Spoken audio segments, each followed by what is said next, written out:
Welcome to the Future of Field Service podcast. I'm your host, Sarah Nicastro. Today, we're going to have a conversation around some of the outdated thinking and maybe historical binds that might be exacerbating the talent gap, keeping us from moving forward in field service the way that we could or should. So I'm excited to welcome today to the podcast for that conversation, Anthony Billups. Anthony is the North American Vice President of Sales and Market Development at Comfort Systems USA. Anthony, welcome to the podcast. Thank you for having me. Thank you for being here. So before we get into it all, tell everyone a little bit about yourself. Yeah, Anthony Billups, born and raised out of New York City. Went to school up in Boston, studied engineering, electrical engineering, and mathematics. Went to grad school, Arizona State University, for a degree in applied math and statistics. Wasn't sure what I wanted to do, but I was always really good in math, obviously, as well as people interaction. So knew I wanted to work in corporate America, but wasn't sure what I wanted to do. Sold at a lot of different levels. In high school, I sold sneakers. I sold cars in college. I sold houses, when I first graduated. So I was always really good at sales, and I wanted to figure out a way to merge sales with the technical background that I had, and I had an opportunity to join the HVAC industry roughly 16, 17 years ago. And it's been amazing. I've always loved buildings. I've always loved technology and downtowns, obviously being from New York City. And everywhere I travel, I'm like, take me downtown, so I can see the buildings and see what it looks like. And even as a young age, I remember traveling with my family and always wanting to see downtown, wanted to see whatever city had to offer. So it makes sense now, years later, that I'm in a construction and buildings and services industry. Yeah, that's so cool. Just a quick aside. So I'm in Erie, Pennsylvania, which I would be shocked if you've ever been. It's not really a destination per se. It's a small city though, right? And we just took our sons, who are newly 8 and 6.5, to New York for the first time the weekend before last. Nice. I love New York. Love it. I know people that aren't from New York. You either have people love it, or it's not for them. You know what I mean? Like, I'm the former. But I didn't know how they would react because they've never seen a city that big. You know what I mean? And we had so much fun. They loved it. They got to see a cockroach and a rat. So I felt like we gave them the real experience. And you'll find this funny because you're a native. So we were on our way to Brooklyn when we were getting on the subway, and we saw the rat, and down on the tracks. And my kids also love animals, right? So we get in the train and we're sitting there, and my son goes, "Mommy, I sure hope that rat's okay." And everyone looked at him like, "What?" It was so funny. The rat's definitely okay. Yeah, I'm like, no, honey, he's okay. Under the tracks. Like, the train didn't run him over. He's fine. He's doing his thing. But anyway, okay. So here's one question I thought of as you were talking about, your some of the things you did when you were young and through school, et cetera, and then getting into the HVAC space about 16, 17 years ago. How did that initially come about? And what I'm really curious about, because it's going to lend into our conversation we're about to have, is when that, entry into this industry first happened, what was your perception then of what the HVAC industry or field service space were? Yeah, no, great question. So I didn't know exactly what I wanted to do. And I had a buddy of mine it's always our friends, right? A buddy of mine that was working in the elevator industry. So he worked for Otis Elevators. He had done his co-ops and summer internships at Otis Elevators, and had gone back to do that throughout school. So I saw what he was doing as a sales engineer, and his ability to connect with customers. I remember he took me to a game. We went to a game with one of his customers, Knicks game, and I was just like, man, that's you get paid to take customers out and to engage. And even while at school, he had phone numbers of technicians and customers, and people would reach out to him. And just that ability to apply the technical with the personal, I was like, man, that's like a dream job. Like the fact that you get paid to do this just seems weird, right? It seems like it's fun.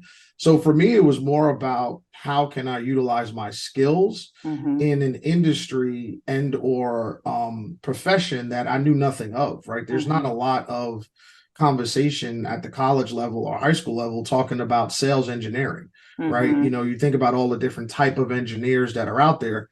Most of the time they don't talk about sales engineering. Right. So this idea to get a sales, to get an engineering base salary, but also get commission from what you sell. So it was like the best of both worlds. So for me, I wanted to work in elevators because I just assumed that was where I wanted to be. And I was at a conference recruiting. There was a bunch of companies there. I had an offer from Boeing to work as a systems engineer, and I had other opportunities that I was exploring, but I knew I wanted to be a sales engineer. So at the time, Otis wasn't hiring. United Technologies had owned Otis and both Carrier. Willis Carrier invented air conditioning. A guy by the name of Doug Wiggins, he convinced me that air conditioning was cooler than elevators, and the rest was history. So that's how I ended up in the HVAC space, heating, ventilation, and air conditioning versus the elevator space. Yeah. Okay. So it's interesting to me because, you know, so one thing I want to point out too is in this conversation, you know, you're in a sales role, but what we're talking about really applies also to service technicians, right? And service sales, really the industries as a whole that make up sort of field service that are lesser known, that, you know, people, like you said, they're not talked about as much in high school or in college. People don't, you know, when you're in elementary school and people say, what do you want to be when you grow up? You know, they might not say, usually don't say HVAC field service, right? They're saying, I want to be a teacher. I want to be the things that are visible to them, right? So, I meant to look before we recorded this today, but years and years ago, when I was still with Field Technologies magazine, I wrote an article that, you know, field service has a branding problem, right? And I've done some follow up on that since, and I can share that with this podcast. But, you know, everyone today is talking about the talent gap, right? And I think, you know, there's a lot of different layers to what that challenge consists of and what the potential solutions are, right? But one of the things I want to talk about is, you know, this idea of that branding problem, that these opportunities, these careers are not ones that kids grow up knowing. Being able, I think even for folks that work in the industry, sometimes it's hard to articulate what the industry is, what the role is. You know, I know even for me, like when someone says, what do you do? I'm just like, it's hard to explain. You know what I mean? It can be really hard to come up with a easy pitch or what have you. So what are your thoughts on that aspect of it? Like, you know, I know when you and I connected to talk about doing this podcast, one of the points you made that I really love that I think correlates is, how do we create more excitement around the trades? So why do you feel creating excitement is an important aspect of this? And then what are your thoughts on how we might do that?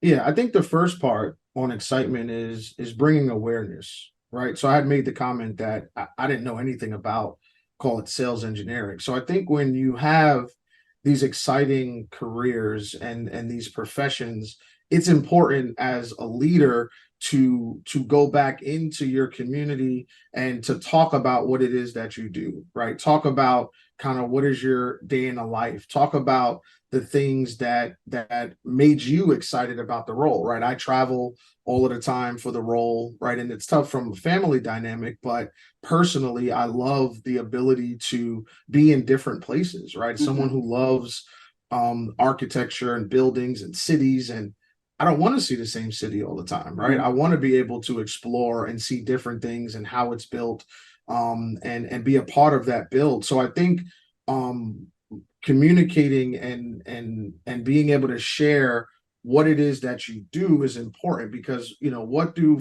kids see growing up? They see what's on television, they see what's in the movies, right? The generic, I want to be a lawyer, a doctor, maybe you'll hear a couple engineer, architect conversations. But for the most part, it's, I want to be a celebrity. I want to be, an influencer on Instagram, and, an entrepreneur, and all of these other things that are now bubbling up. But the reason behind it is because that's what people see. It correlates to, if you're someone who grows up without money, then no matter what you pick, you want to pick something where you're going to make the money to do the things that you really want to do in life. Right. And I think that's an important piece that you have to hone in on. Right. I do very well from a financial perspective because it's a career that others are just not flooding to be a part of. So what that does is it not only creates an opportunity for me, but it also gives me a chance to be promoted, to be a leader, to run businesses, so when you have that success, it allows you to take that route. And I think that's what's excited me the most about the industry is, it's an old industry, right? Willis Carrier invented air conditioning over 100 years ago, 120 years ago. So, this industry has been around forever. So the people that are in it are closer to retirement. We got a lot of baby boomers that are getting ready to retire. So an emerging industry that will always be around, right? Air conditioning, and especially when you think about technology and all of the things that are coming, that is, you're going to need to cool those spaces. You're going to need to have control of those spaces. So this industry will always be around.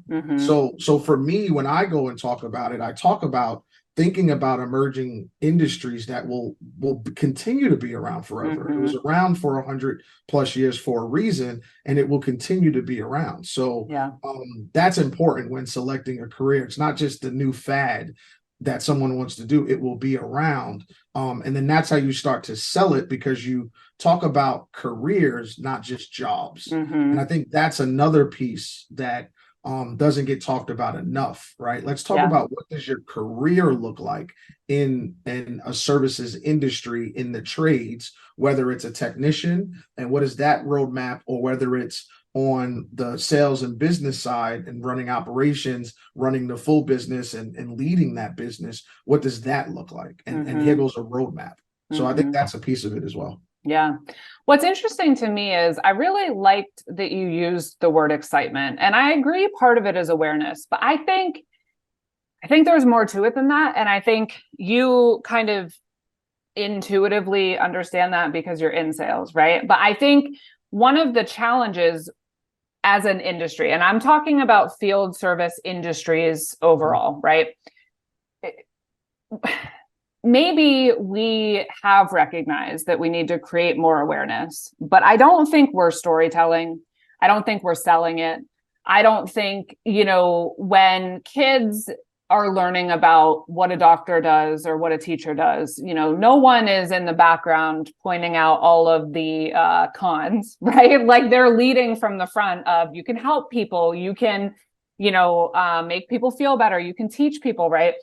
So I think one of the challenges we have is, and also when you talked about how you got into HVAC and through your friend at Otis, I think one of the things is, as a whole, we're not doing a good job amplifying the positives. We're not doing a good job getting creative about how to articulate the things that will draw people in. We're focused on either regurgitating the job descriptions we've been using, or we're focused on, giving a list of requirements, not giving a list of opportunities or incentives, or, sharing those stories that will get people excited about, I want to look more into this, right?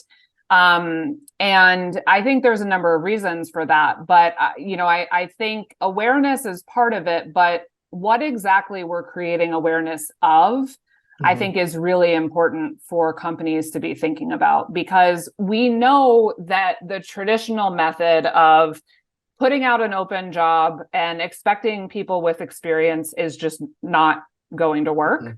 So we need to create more interest in order to create excitement. And we need to do that by selling it better, by creating that brand story, right? And then figuring out how we align the right skills to the right jobs. Do you know what I mean? So absolutely. And when I talk at different schools, and whenever I get an opportunity to be a part of a podcast, and communicate, because that's a way for us to tell the story, right, and get things out there.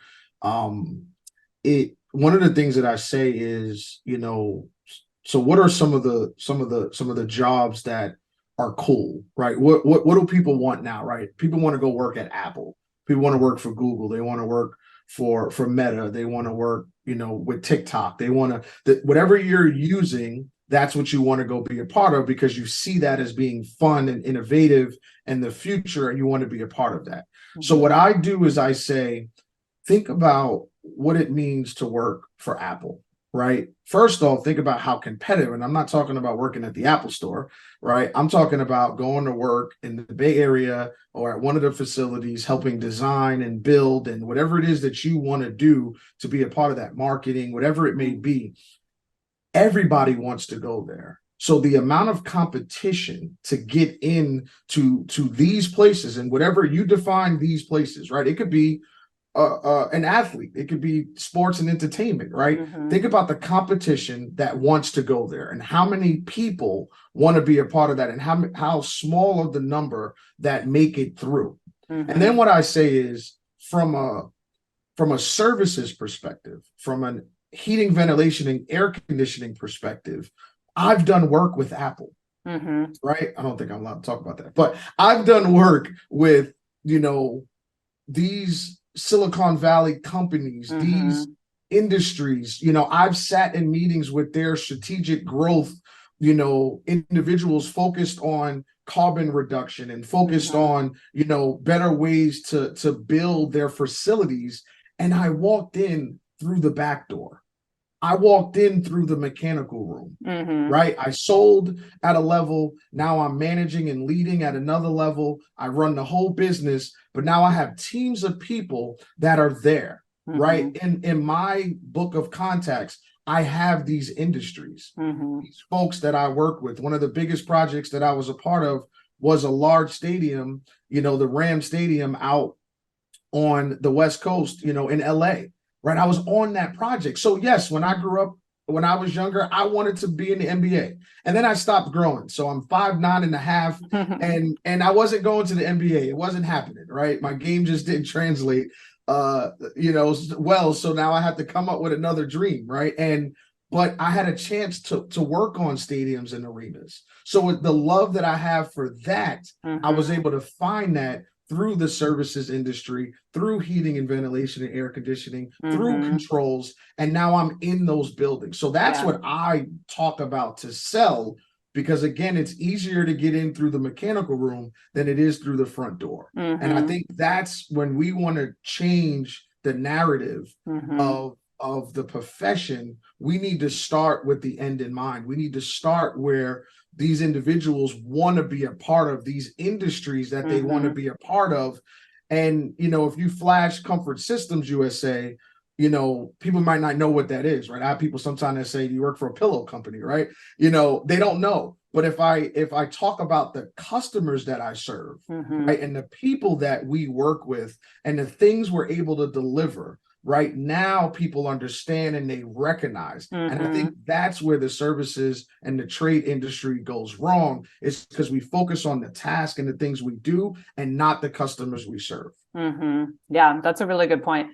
And we also talked about, what I mentioned earlier, which is this historical norm is you have an open role, you post a job description, you require X years of experience, and people apply and you pick the best candidate. I mean, that's an obsolete model at this point, right? So you had mentioned, what we need to do is focus more on finding talent and then fitting roles around individuals versus wedging them into open positions. Can you talk a little bit about what that means, and also how realistic do you feel that is for the space we're in?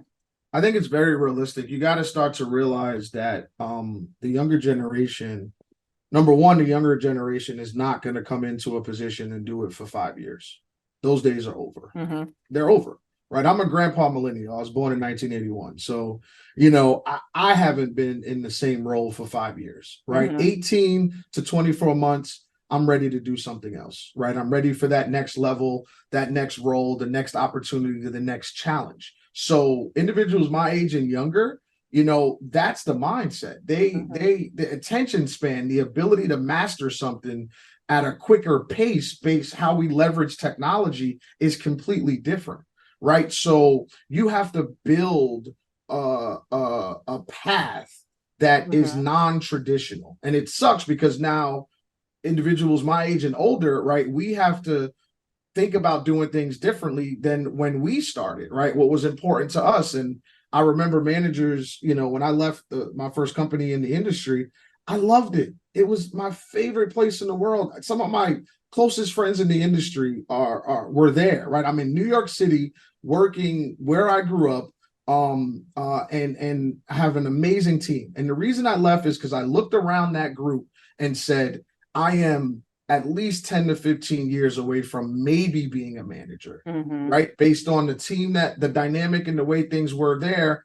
I'm at an event recruiting for at the time, another company, right? I'm recruiting for the company I'm a part of, and my passion, I'm talking to other salespeople, and a competitor sees my energy, sees my passion, and says, what is it going to take to get you to come over with us? And I said, just make me a manager, right? I was vulnerable because I knew I was ready. I had managers that were good, but I knew I can do that. I was succeeding as an individual contributor, but I was ready to be a manager, right? And I didn't have a roadmap. I didn't have in the next few months, in the next year, you'll be here, and hey, here goes another opportunity. You could go live in this state, and be a manager here. That wasn't the conversation.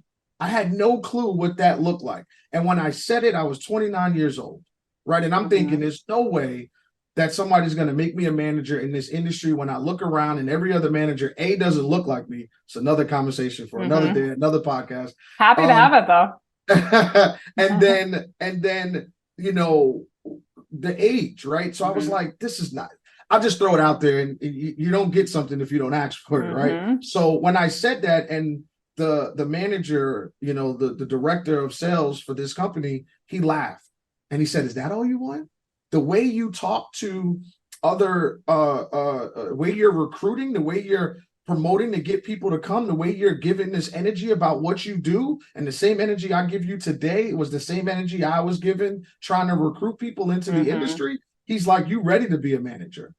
And then it was like, where do you want to be? I got an opportunity here. I got an opportunity there. And it was eye-opening to me because another company saw the readiness for me to be a manager rather than my own company. So I think when we go back to your comment about how does it work, I think what we have to do is start, for example, in the NBA, if anyone is a sports fan, nowadays there's positionless basketball. And what that means is that in the old days, there used to be a point guard, a shooting guard, a small forward, a power forward, and a center, right? And you had these different positions on the court. And your center was normally the biggest guy on the court. So you think you're Shaquille O'Neal, and your point guard was your Isaiah Thomas or your Allen Iverson, that was your point guard, right? And it was like, these positions, and you got to play these roles. Now there's positionless basketball. Now when people are building teams, they draft and they go grab the best possible talent. And then they build their winning strategy. They build their plays around the players that they have. And I think that's working in the NBA for teams. And that is how I think we as industries and corporations and companies, that's how we need to look. So let's start posting opportunities about the traits you're looking for, the teams that you have and the team that they will fit in, and the things that you're looking for there. Let's also look at this years of experience area, right? Because somebody may not have an official role in that, and some people don't have the confidence to still apply. So you're missing out on candidates because they're reading something and saying, this is pointless. And half the time, large companies are using bots to filter resumes based on certain parameters and buzzwords, right? So you're not even talking to the best candidates. You're not, right? Let's just throw that out there. You're missing people that are not even applying or who've applied, but you, based on however you're filtering, you're not even seeing them. So let's focus more on the characteristics and the talent and the things that you're looking for to be a part of your team, this mindset of positionless, recruiting, and then build around that. And then when someone comes into the fold, right? If someone meets a Sarah or an Anthony and they say, man, I want this person at my company, then you start to mold and build what that person's career will be. What are the things you want to do? What's important to you? What verticals do you want to be a part of? How do you want to approach this? And then build around that. And then as you can recruit that way, build your team. And then maybe there's, man, I got one spot I'm missing. This is something I'm missing.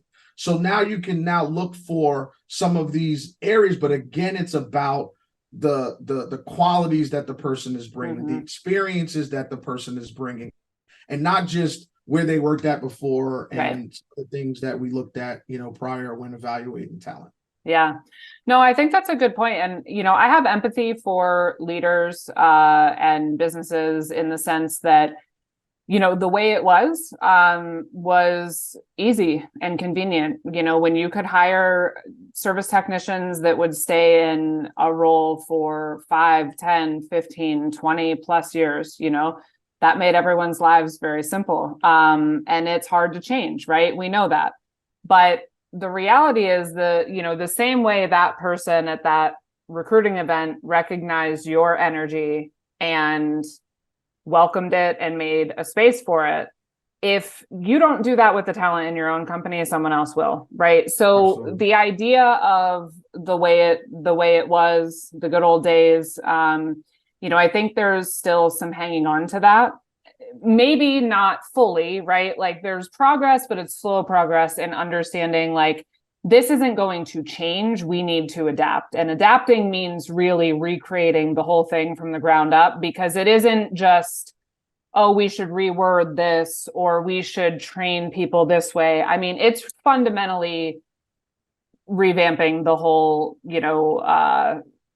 talent strategy, recruiting and hiring process, and also retention, to that point, like those individuals in your companies, on your teams that have that energy, have that drive, have that passion, you either give them an outlet for it or they will find that outlet somewhere else, so. And they're getting the money that's being thrown out there, right? And the opportunities that are there. If you look at some of these services industries, technology is really enhancing the industry. So there's so much venture capitalist money that's coming into these industries. So these startup companies and other groups have the money to go and buy the talent, and they don't want the old regime. They want the new energy, the new regime. So if you got somebody that's an amazing talent and you're holding them back, right, and then they get an opportunity to double or triple their earnings potential and their salary, it becomes a no-brainer. And at that point, it's too late. Yeah.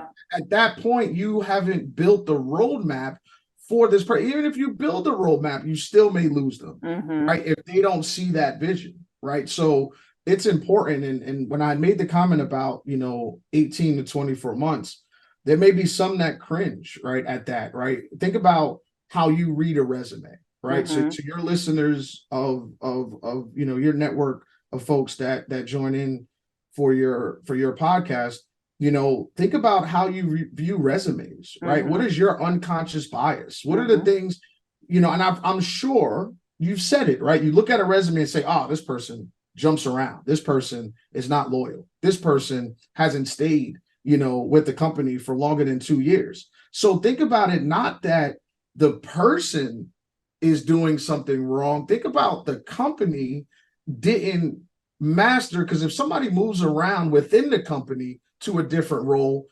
that's something to be said versus going to a completely different company. But I think everyone has a story, and that's changing, right? So even then, it's just sort of an outdated standard, right? Absolutely. Like it's an outdated measurement to look at. Same thing with women that have gaps in their resume. Yeah.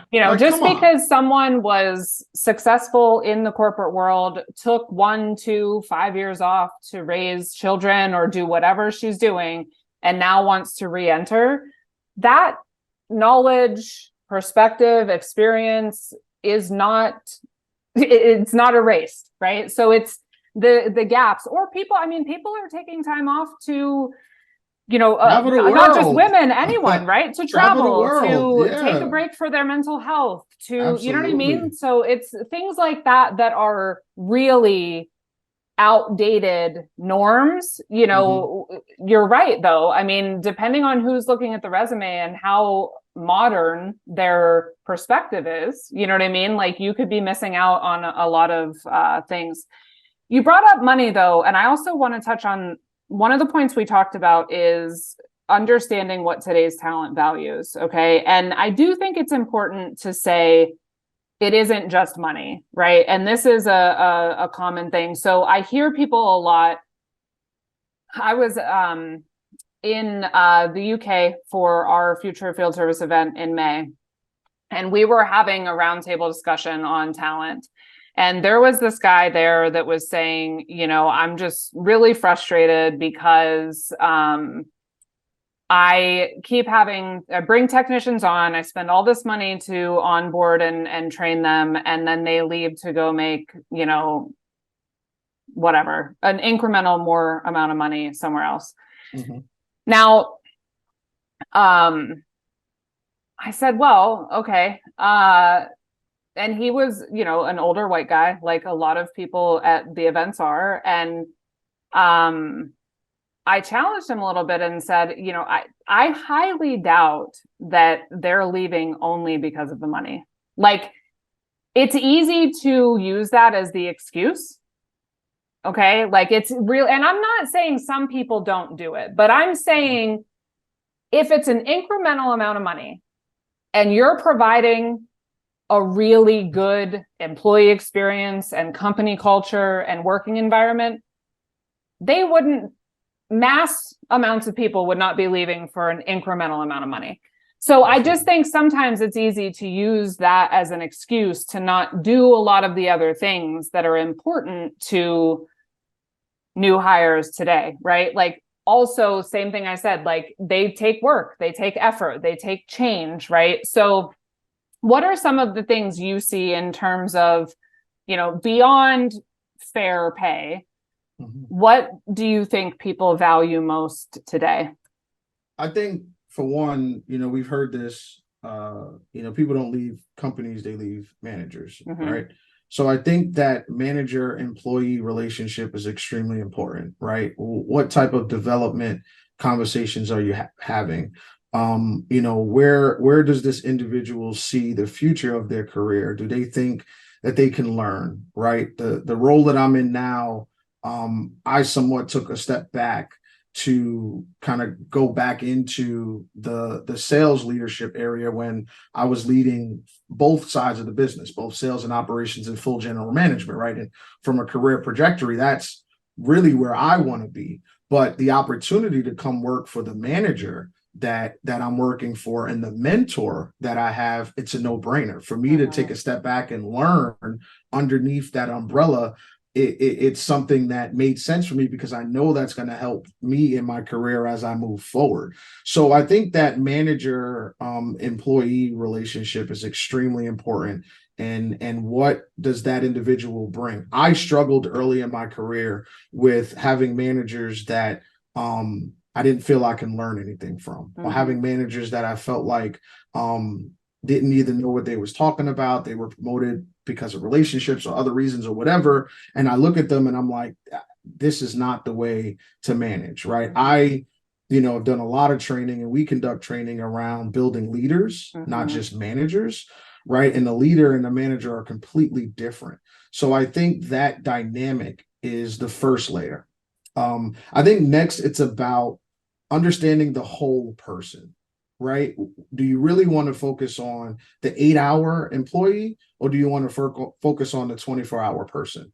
And I think where you have leaders that focus on the 24-hour person and make that a part of it, they understand that, because you can always go and get an extra 50 cents if you're a technician, right? An extra dollar, an extra whatever. It's out there and you can play that game. You can go from place to place and go get an extra, 50 cents, an extra dollar. But at some point, right, you are where you are. At some point, you have to deliver on the task at hand, and then you have life that happens, right? And how does that company participate in the life element of what you have going on?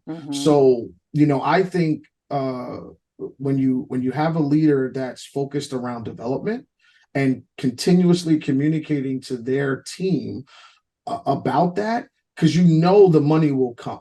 Don't get me wrong, people are not running around accepting opportunities for less money all of the time because they want to go work at a place, right? I mean, money does play a factor in it, but it's bigger than that, in my opinion. And I think it's centered around development and what does tomorrow look like versus just today.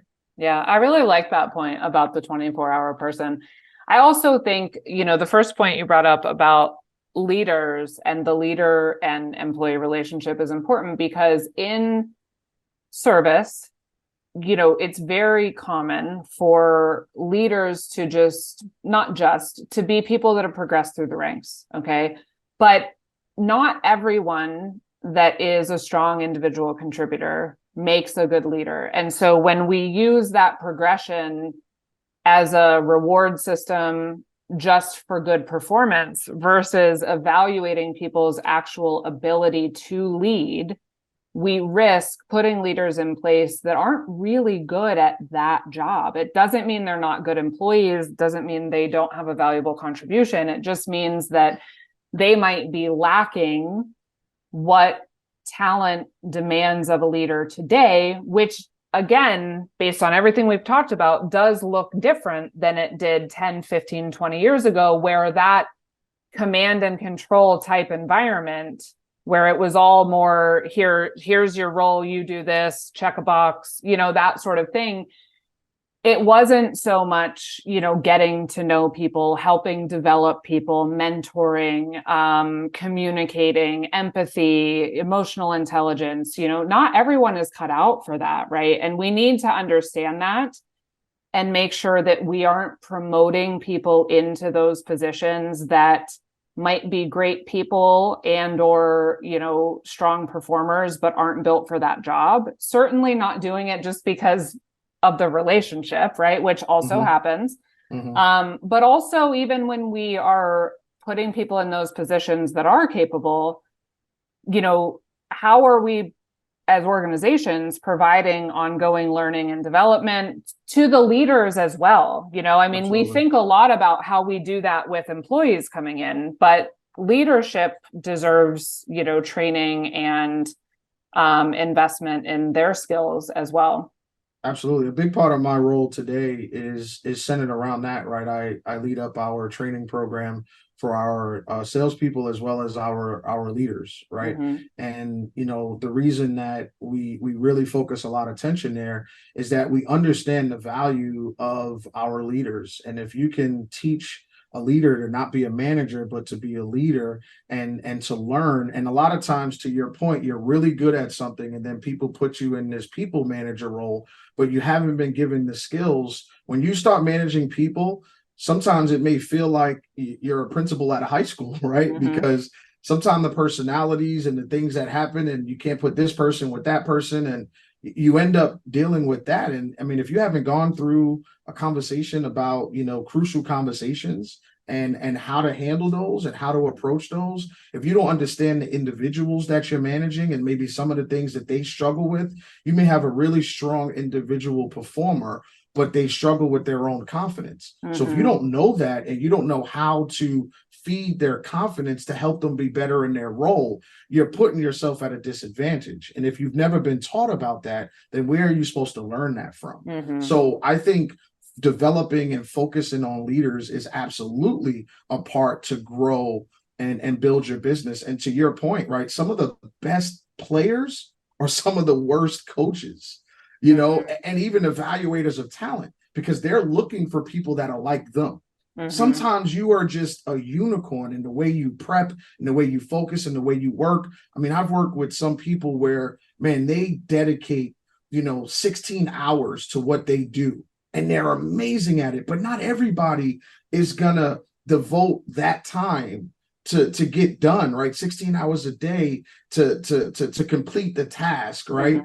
There's some people that's not going to do that. There's some people that are going to put in their 8 hours, their 6 hours, whatever it may be, and they're going to give you the best that they can during that period of time. So does that mean that that's a bad employee? No, that just means that that person is different, and you got to figure out how to coach that person to maximize and get the most out of them. It's not about the hours that you work. It's about what you do with the time and the things that need to be accomplished. And I think that's where we get it wrong, where we pick these great performers and then not sure why things don't work out or why their team doesn't flourish like the way they flourish. They're teaching people to do things the way they do it. Right. And that might not work. And that's a part of leadership. And in my opinion, higher upper management making the right executive decisions on, how to really build the team. The other thing we talked about in terms of leadership is the need to focus more on motivating and empowering today's talent. So can you talk about what does that look like to you, and how is that different than what leaders have historically done or focused on? Yeah, I think it goes back to the 24-hour person. I think if you're helping people develop, a lot of our training is centered around helping people be better individuals, right? Some of the stuff that we do can help you be better at home, right? In your interactions with your family and your spouse. Do you have any examples? Yeah, absolutely. So, we teach a thing called Sandler Selling. And essentially what it is it's a process, a selling process for when you have a meeting. And the big part of that is, kicks off with bonding and rapport, so that you're building that relationship with anyone that you're interacting with, so that you can now feed back into things when things get tough, you can feed on that, right? And this is for both internal and external relationships. The next part of that is an upfront contract. And the upfront contract component is, I'm going to tell you what we're going to talk about today. And think about how that can help you with your family, right? If you put it out there that, hey, this is the focus. This is what we want to get accomplished. What would you like to get accomplished? How would you like to approach this weekend? How would you like to approach, this task? How would you like to approach this holiday? So if you put this upfront contract, so now we're able to talk about what we're trying to accomplish, and not have meetings without that. Those are just some of the things that we teach. So yes, it's extremely helpful for your customer. It's extremely helpful for your internal meetings. It's also helpful when you're building with your family. Next, another part of it is really uncovering pain. If you're a salesperson and you're trying to sell something, no one wants to buy from someone who is over the top selling, right? If I sit here, and I'm trying to sell you this phone, and it's just like I'm over the top, and I'm like, oh, you need this. What phone you got? I hate that when you walk through the mall and they're like, oh, what service do you have? I'm like, listen, bro, I am not here for a cell phone. I don't have the time. I don't care if you give me 7 phones for free. I'm walking away. So no one wants to buy from that person. So then we talk about, uncovering pain, and real pain, not just the pain from, surface pain, right? A pain indicator, right? Oh, some piece of equipment broke. That's a pain indicator. How does that piece of equipment that broke impact you personally? Oh, well, I have to come in on the weekends, and I missed my daughter's softball game because I had to come in because we have a big event. So now I'm getting down to the personal pain and how it impacts you. And it allows you to ask better questions, to listen more. And then those are the type of things we teach our salespeople, teach our leaders, and then that can help them be a better person. So to me, those type of things from a development perspective are extremely important as we think about our interactions with people that we come across every day.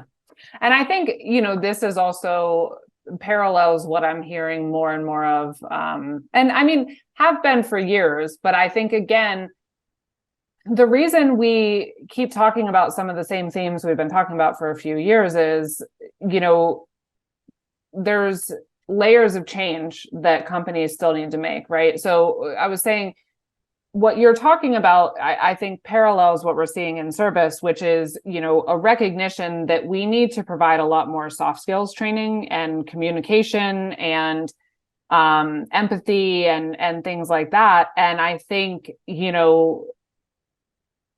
understanding the root of the value in that, is important, because it's not a checkbox exercise. It's not something you can send out a soft skills video for people to watch once a year and expect it to have any impact, but again, this is what I mean. Like, it's, there's this, okay, do we really have to do that? I don't want to. Okay, yes, we do. Let's just do this online thing, right? Like, but what are we really talking about? Like, we're really talking about the 24-hour person. We're talking about caring about the people that we employ and wanting them to be better, be fulfilled, et cetera. So I think those are good examples, because it's, not looking at it in the sense of, how can these folks get out and sell harder and better and faster. It's how can we provide them skills that are going to help them in all areas of their life, including their role at Comfort Systems, And there's a lot of really good individuals out there that are doing things. I'll give a shout out to someone that I know is out there doing it. Gentleman by the name of Martinez, recently wrote a book, and he talks about, finding, teaching people how to hit their grand slam, and what does that really mean? And he talks about, living your dash, right? That dash in between when you were born and when you leave, and what does that really mean, fulfilling that? So he does this type of training, and he works with companies and individuals and churches and everyone, because he's so passionate about it. But I love that, because we need more companies looking for people like Mark to come in and do those type of trainings, because that's not just a check the box. Yeah. That's looking at the 24-hour person, and now that's feeding into it. And remember, now people will stay, because they're like, man, what do they got in line for me? I've never had this type of training. No one ever focused on this. It's helping build me. It's making me better. It's making me more confident at home. I'm going to stick around with this company, right? Because they care about me as a person, not just the 8 hours or 10 hours or 12 hours they expect me to work for them. Yeah. So those are the type of examples that I think companies should be looking more for to make a part of their training. Yeah. I know we're coming up on time. Is there anything we haven't talked about yet that we should mention before we close? I would just say, we touched on diversity a little bit, and I think that, diversity of talent, is extremely important. Our customers are way more diverse than they've ever been.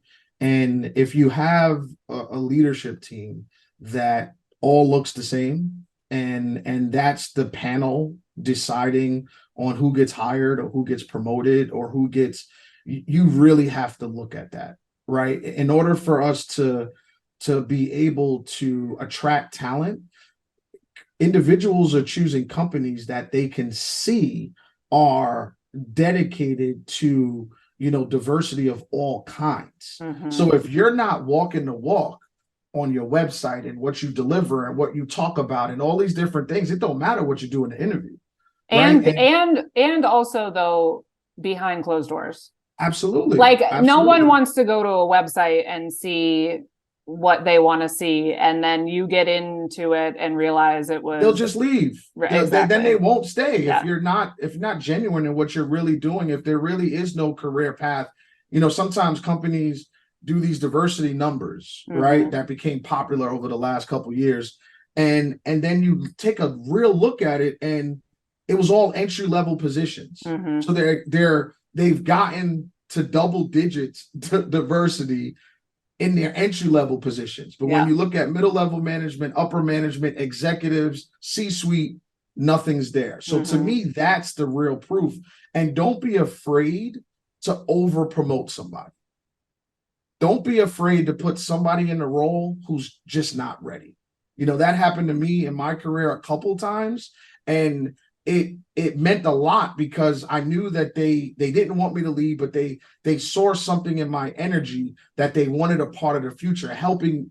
I will help plan for what that future is. 20 years ago, we weren't communicating with cell phones, with email, 25 years ago, right? That wasn't the main form of communication, text messages. So this idea that, technology is ramping up things so fast. Don't be afraid to over promote but give the proper training, give the proper mentors, build the person, build your talent. You don't have to just always go out and grab the talent from other companies, because that pool is just getting smaller and smaller. So that would be the piece that I wanted to add that I don't think we touched on a lot, but I don't want to diminish the importance of diversity of thought into everything that we do when we're thinking about talent and bringing people to organizations. Absolutely. And for people that, are not addressing unconscious bias, that aren't reflecting on holding on to outdated norms or thoughts or beliefs, they're exacerbating the talent gap. I mean, there's so much room to expand diversity in HVAC, service, the trades, et cetera, that if you're not really in earnest working to do that, like, you are fueling your own problem. If not that you should care just because it's the right thing to do. But I mean, it's literally missing an opportunity to start, closing that gap by bringing people into the industry that historically haven't played a huge role and should. So, it's a really important part of the discussion. Like you said earlier, it could be a conversation for another day. I'd love to have you back and we could get more into it. So I love this. But thank you so much for coming on and sharing. I appreciate it. It was a great conversation and enjoyed having you here. Thank you for having me. All right.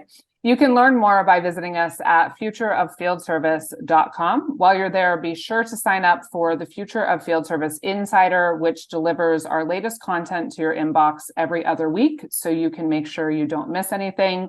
We also have one more Future of Field Service live tour event this year happening in Stockholm on October 10th.